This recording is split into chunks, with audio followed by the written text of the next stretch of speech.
Well, today we get to talk about the integumentary system and what happens with aging. And this is really where we start to get into each of the body's systems, starting with the integumentary system and then proceeding through each of the other systems. And there's really more detail that can be covered than is possible to cover in this class.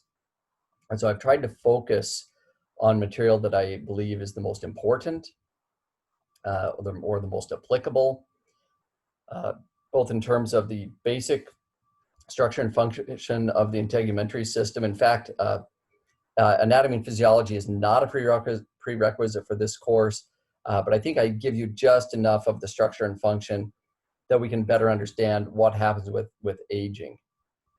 And that's really what the focus is on the aging and the implications of that.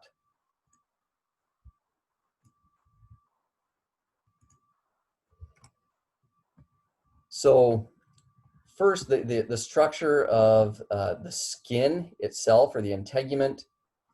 There's the dermis and the epidermis, and I should probably reverse these order here because we usually talk about them in the other order. The epidermis is on the outside. It's the most superficial of the layers, and then the dermis is deeper to that. The epidermis, of course, is not a particularly thick layer, but there are multiple layers of cells there, with the outer layers being dead, and whereas the dermis is connective tissue that is underlying that.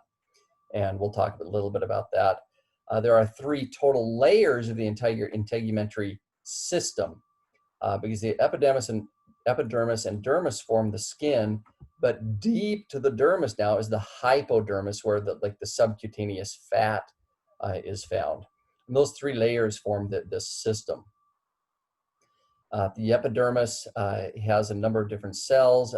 The keratinocytes are the most abundant. They produce a protein called keratin. That's the tough protein that when the cells die, they leave this protein that forms the outer layer of our skin. And these keratinocytes die as they approach the surface. The melanocytes are located in the deepest layer. They secrete the pigment melanin, which of course is how skin color is derived. There are different types of melanin. You can produce different amounts of melanin. But importantly, melanin has the function that it protects against UV damage. And then the amount, it says here, that's secreted is genetically determined. So you can see my skin in this picture. You know I do not produce a whole lot of melanin. But in response to skin damage, that production of melanin goes up because it helps to go and protect against future skin damage. There are touch receptors in the skin. There are temperature receptors in it. And with the age, here's what happens to the epidermis. It gets a little bit more thin. You can become a little more easily bruised because it's not as a protective a layer. It's also more easily punctured and can become more easily damaged. So those are the problems with the thinning epidermis with age. The dermis, we said, was deep to the epidermis and was the connective tissue layer. And it's rich in the proteins collagen, which is really tough. So it provides strength, and elastin, which provides elasticity. And if you just reach down and pinch the skin on your arm, and then you let go, the skin goes right back to where it was. So it's elastic. But you know what happens with an older person? When you pinch their arm, sometimes that holds position for a little while. That's because they've lost some of the elastin. This just notes the hair follicles and the bulbs from which they grow also within the dermis. But now the changes of the age, the elastin we just mentioned decreases, but the amount of collagen also decreases. And so the dermis is not as tough, more likely to be damaged, doesn't retain its shape as well as it used to. But perhaps functionally, the hypodermis is the most important. The hypodermis, that deepest layer of the integumentary system, that's where the subcutaneous, under the skin, fat is found. And it's richly vascularized. There's lots of blood vessels found in the hypodermis, hence hypodermic injections. That's why they want to give them there. Well, that's really important for regulating body temperature or thermoregulation, because we can direct more blood out in that direction if we need to in order to lose heat, or we can constrict it so we can retain heat. Well, with age, there's decreased vascularity.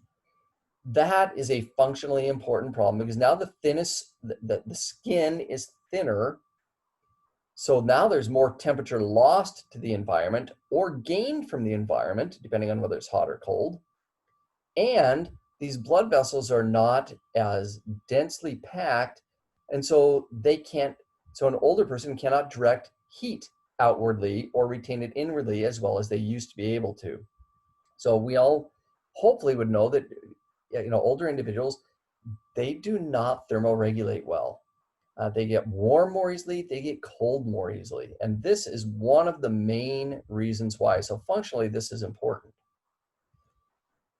Hair is part of the integumentary system. Well, the number of hair follicles decreases with age. This happens all over the body, but it can include on the top of the head, so people's hair will thin a little bit. We also know that hair grays. Earlier in some individuals, later in some individuals. The reasons are actually not well understood, but it is known that the cells just stop producing the pigment that provides the color. And because of that, hair turns gray. They're actually more clear. They're not like really gray. It's just that's the way the light reflects upon it. Interestingly, and I don't know the functional connection between this, but that loss of pigment also changes the texture of the hair. And hair does not comb or act in the same way once it really goes gray.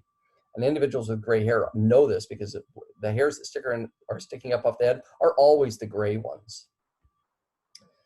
Moles, these don't really change so much with age, but just to let you know, those are where these melanocytes have accumulated together, but they are a risk factor for skin cancer, which is more common with older age, and so I bring it up here. Wrinkles. Why do they get wrinkles? Well, remember the epidermis was not as thick. The dermis didn't have as much collagen and elastin. And wrinkles are actually the result of that loss of these proteins, which means that functionally wrinkles aren't important. It's all cosmetic, it's all appearance. Age spots, and this is kind of a colloquial term. There's actually a number of different dermatological terms that are used to describe some of the different kinds of age spots that are produced. But in general, it's areas of the skin produce more melanin, and so it kind of gets out of control.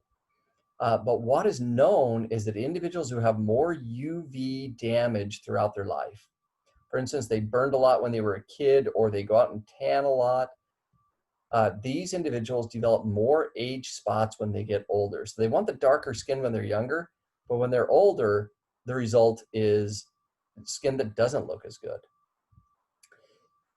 Skin aging, for what we think about aging, the appearance of skin is primarily caused by the sun. Those UV rays damage the skin. But if you smoke cigarettes, it speeds up, it speeds way up, okay? And then free radicals also will contribute to that. And I said there's some that are functional implications, but some are really just cosmetic implications. So finally, bed sores that get from, not just in elderly people, but more common because they can be more bedridden, but in anyone that's stuck in bed in the same position for a long period of time, the pressure on that area of the skin restricts the blood flow. And if tissue can't get blood, well, that tissue can start to die. And so that's tissue necrosis. That can be dangerous because dead skin, bacteria can infect it and can spread throughout the body. It can become gangrenous.